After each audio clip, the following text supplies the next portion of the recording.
मैं बेटी हूं, तावान तो अदा करूंगी ना।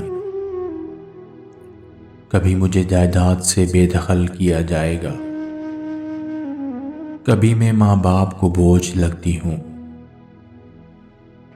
लोग आते हैं मुझे देखने, पर किसी को मैं काली लगती हूँ, किसी को लगता है मैं मोटी हूँ। कोई मेरे छोटे कद का मजाक उड़ाता है। मैं बेटी हूँ, तावान तो अदा करूंगी ना। जब शादी हो जाती है, चाहे शोहर जूते की नोक पर रखे, ससुराल वाले इज्जत ना दें, पर मैं अपनी इज्जत नफ्स को कुचल दूंगी। बेटी हूं ना, कीमत तो अदा करूंगी ना। चाहे शोहर के हों बाहर ताल्लुकात, पर मैं तो करूंगी नजरअंदाज।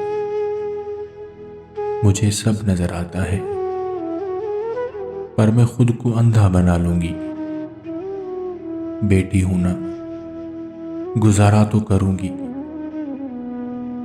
सब कुछ जानने के बावजूद मुंह से कुछ न बोलूंगी। मां भी हूं मैं, गूंगी तो बनूंगी। मेरे बच्चे ना हो दर बदर, उनका मुस्तकबिल हो ताबनाक। उनको खानी न पड़े ठोकरें, मैं मां हूं ना, कुर्बानी तो दूंगी।